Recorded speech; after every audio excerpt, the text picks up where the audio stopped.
The Eye of the Scorpion, the 24th Doctor Who Big Finish audio release, so this is the main range, first released in 4 parts on CD and download on the 17th of September 2001.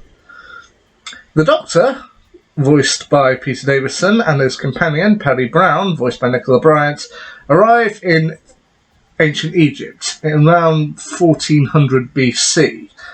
Don't expect to see any pyramids or sphinxes here, though. They're in the city of Thebes, a long way from Cairo. But here they end up encountering a woman who would become another Doctor Who exclusive Big Finish audio companion, Erimem, voiced by Caroline Morris, who is the new Pharaoh of Egypt. She's the daughter of Amenhotep II, and she's kind of facing a lot. I mean, she doesn't really want to be kind of queen, she doesn't want to be pharaoh, but she kind of feels hoisted into this position. And as the Doctor and Perry get to know her, they end up encountering a lot of other characters and see that Erimem has a lot on her plate. The characters they encounter include Yanis, a Hyksos mercenary voiced by Harry Myers, Fayum, a priest, played by Jack Gallagher, another priest named Horemshep, voiced by Stephen Perring, the general of the army, Antronak, voiced by Jonathan Owen, and Kishik, a guard voiced by Daniel Brennan. After saving Erimem's life from a set of assassins, the Doctor and Perry are invited to join them in Thebes to kind of celebrate. However, the Doctor ends up poisoned, and Perry kind of has to hope for his survival. But at the same time, they find out a lot more going on, and that Horemshep, of course, as I said, voiced by Stephen Perring, a priest, has managed to find a stasis box which contained a Gestalt entity, and is therefore looking, among other things, to find a new pharaoh for ancient Egypt, and wants to just manipulate him to seize power, with him eventually discovering that Fayum, another priest, is actually Erimem's half-brother. Like, Amenhotep II had actually had another wife, they'd had a child, that child was taken away and raised in secret, and that child has now become Fayum. However, as the story goes on, they find more people and more stuff going on, including possessed scorpions and possessed cats, as they try and find a way to stop the Gestalt entity and put history back to rights. Now, I do like how they use some of the kind of ancient Egyptian kind of mythology and their kind of myths and their beliefs in this. For example, at one point, the Doctor manages to orchestrate things and says he calls on Ra to choose who will be the next pharaoh. And when Fayum isn't selected, he manages to manipulate events so that Erimem herself is actually chosen, which I do think is nice. And Erimem evidently did become a big deal, and apparently, in reading through her chapter in Children of Time, she was originally going to be Hatshepsut. Like, Egypt hasn't had that many female pharaohs. They've had a couple. I mean, the main two big ones that come to mind are Hatshepsut and Cleopatra. But from what I gather, from what I remember of my history, Hatshepsut was one who, she had a load of monuments made saying that she'd won these great battles that were actually won by her dad.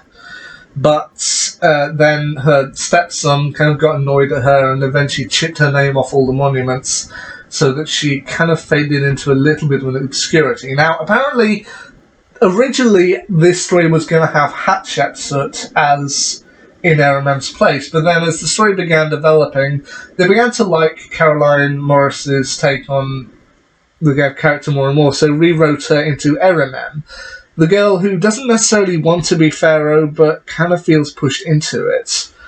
But then I think God, I can hardly pick up my words today. I do think that she is a likeable character. I mean, you can tell that she doesn't She feels pushed into things, but she's trying to do what she thinks is right.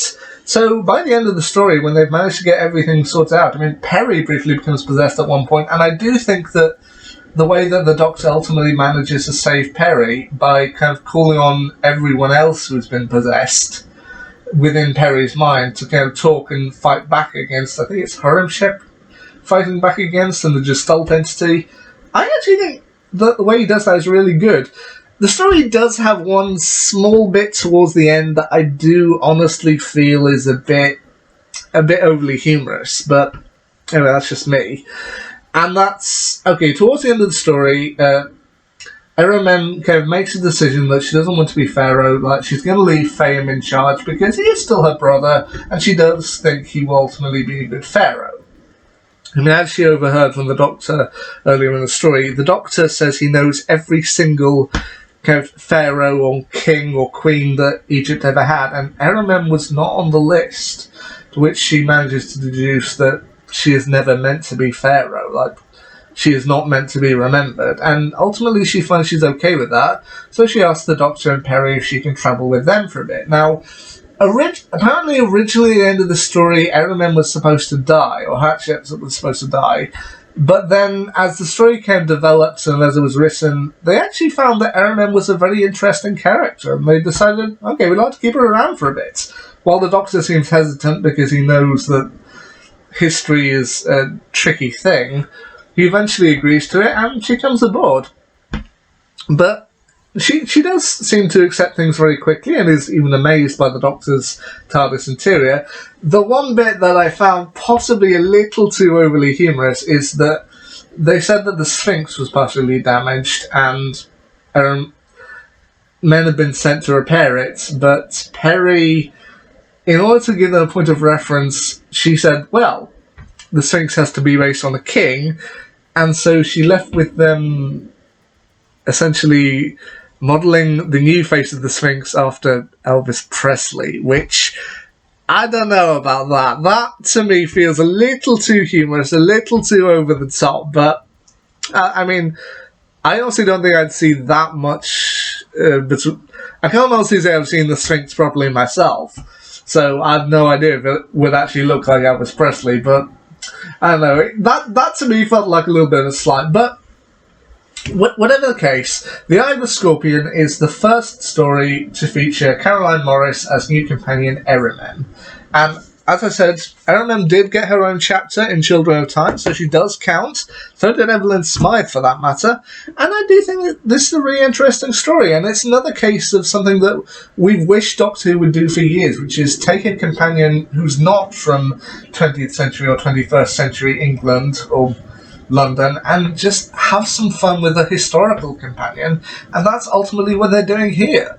So, Eye of the Scorpion, I'd say give it a shot. I mean, as I said in previous videos of my Big Finish reviews, I think I did a bit of a bad job starting with spare parts, because I think that's still the gold standard. But The Eye of the Scorpion, I was hesitant going in, but I had a lot of fun with it. So, listen to The Eye of the Scorpion for yourself and make your own decisions. And until next time, see ya.